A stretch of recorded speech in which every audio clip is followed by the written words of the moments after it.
जय जिनेंद्र.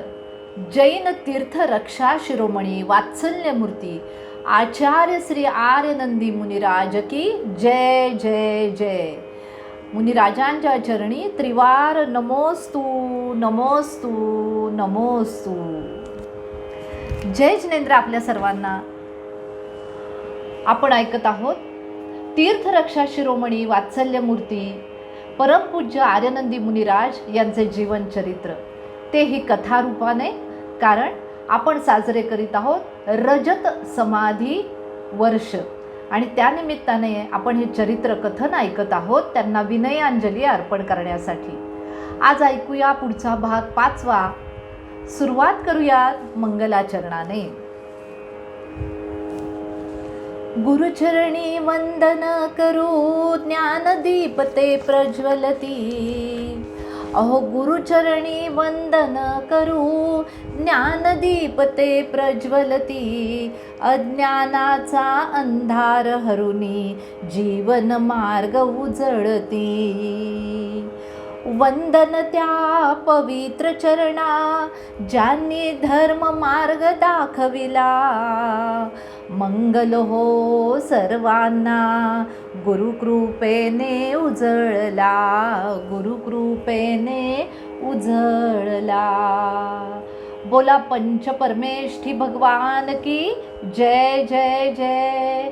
आचार्य श्री आर्यनंदी मुनिराज की जय जय जय. श्रोते हो, आज आपण ऐकणार आहोत पुढचा 5वा भाग.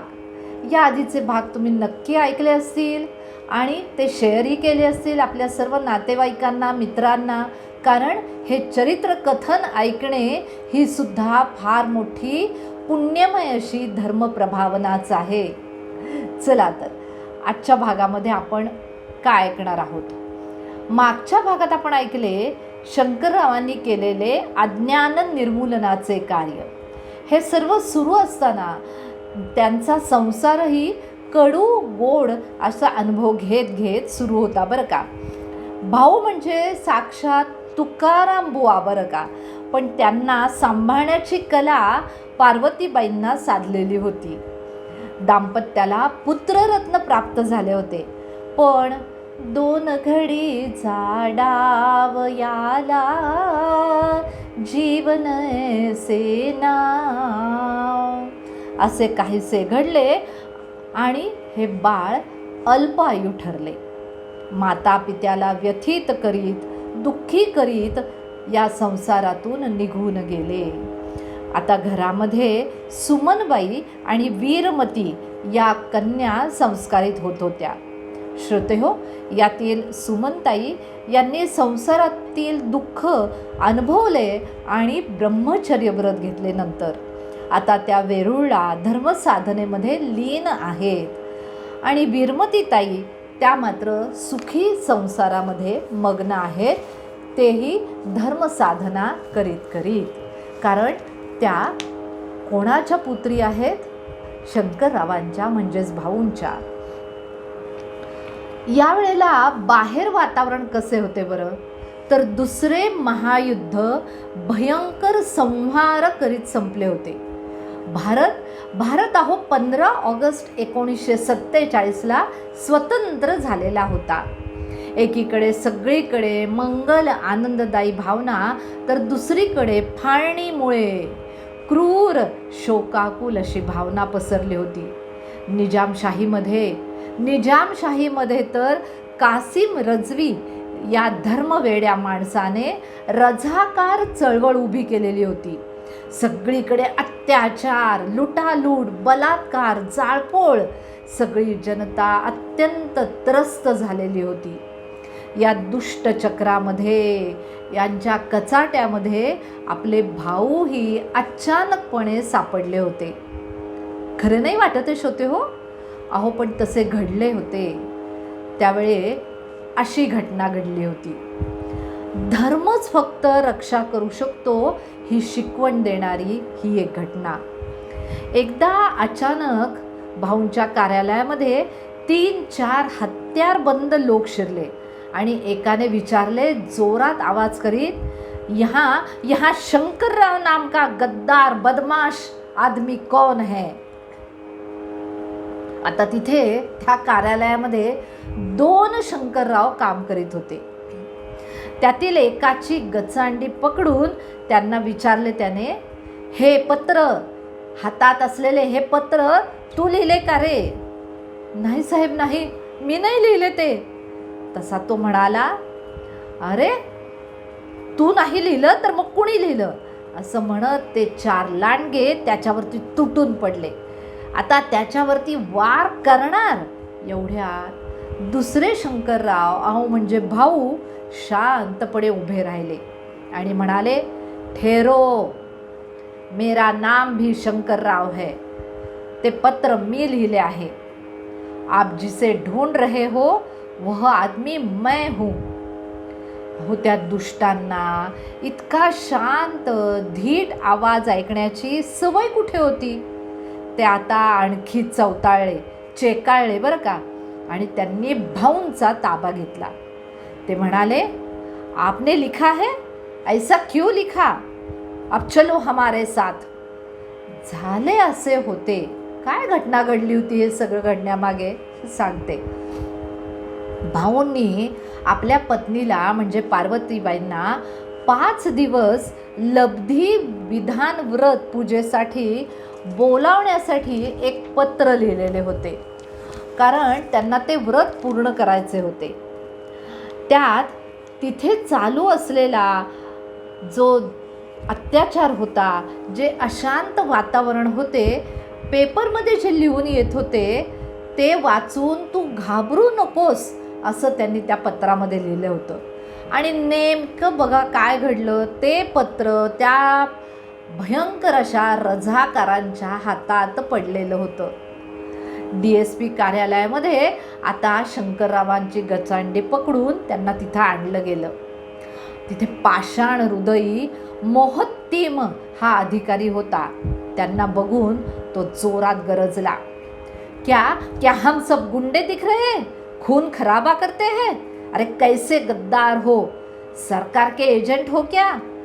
तसे खंबीर असले तरी मनातून काहीसे घाबरलेले भाऊ म्हणाले, मैंने गुंडे खून खराबा करते हैं ऐसे लिखा है, आप निजाम लोग यह कर रहे हो ऐसे कहा है मैंने.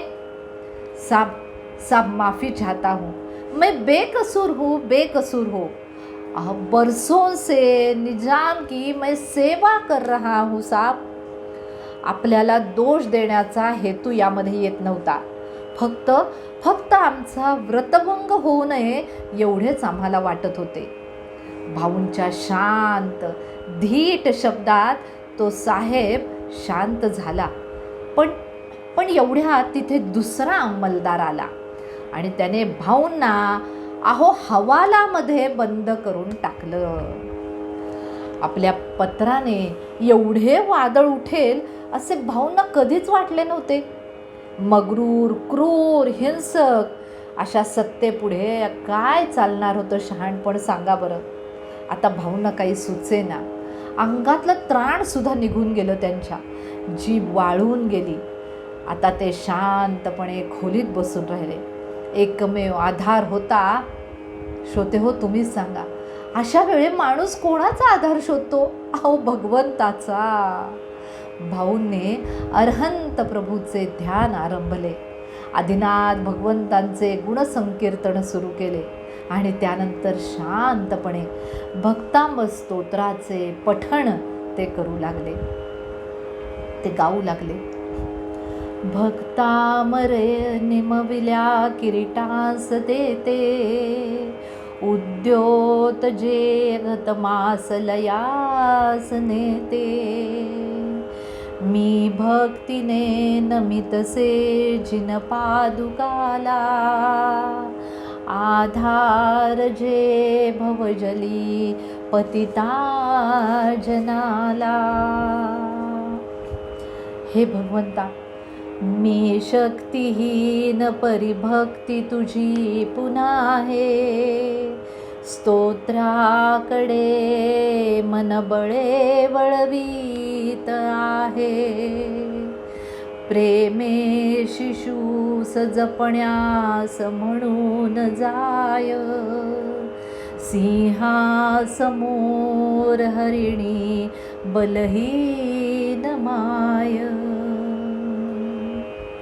अत्यंत शांत स्वरामध्ये, अत्यंत भक्तिमय वातावरणामध्ये भाऊ भगवंतांना विनवणी करत होते भक्तामर स्तोत्राच्या माध्यमातून. श्रोते हो, भाऊ पठणामध्ये इतके तल्लीन झाले होते की प्रभू रूपामध्ये ते विलीन होऊन गेले असं त्यांना वाटत होतं. एक परम तेजस्वी वलय आपल्या शरीराभोवती तयार झाले आहे. अहो, सारे विश्व लुप्त झाले आहे. एक गायक स्वरूपी आत्माच फक्त उरला आहे. चैतन्याच्या प्रखर प्रकाशामध्ये ते न्हावून निघाले होते. चिंतन दृढ झाले होते. हृदयामधून मंगल निनाद उमटलेला होता. हे शंकरा, तू अमर आहेस, तू अजरामर आहेस. तुझे बरे वाईट करण्यास सामर्थ्य कोणाच्या मध्येही नाही, कोणत्याही शक्तीमध्ये ते सामर्थ्य नाही. भाऊंनी शांतपणे आपले डोळे उघडले. श्रोते हो, आत्मचिंतनामध्ये किती शक्ती असते ते पहा.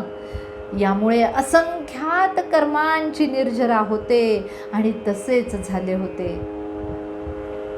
डोळे उघडून पाहतात तो भाऊंच्या समोर फौजदार उभा होता. तो म्हणाला, साहब साहब साहब, आपको मोहतमिम साहब बुला रहे हैं. साहब, क्या आपको जादू आती है?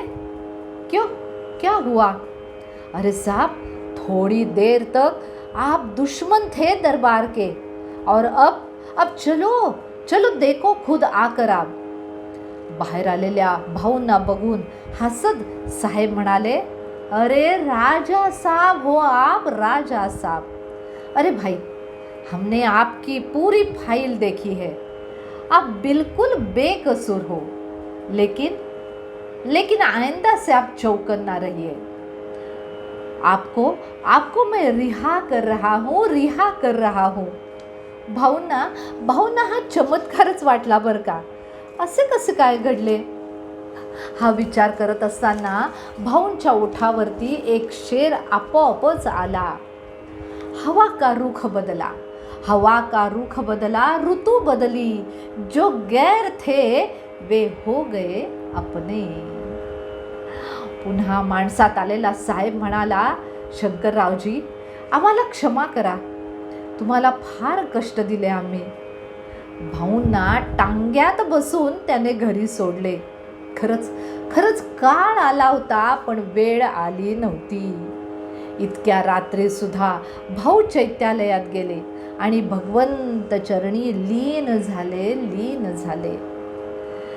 भगवंत चरणी मस्तक ठेवू दे, माझे जीवन पवित्र होऊ दे.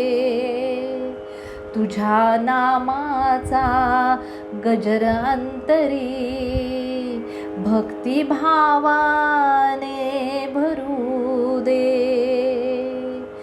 संसाराच्या या वादळात तुझा आश्रय लाभू दे. भगवंत चरणी लीन होनी मोक्ष मार्ग मज दिसू दे. मोक्ष मार्ग मुझ मला दिसू दे.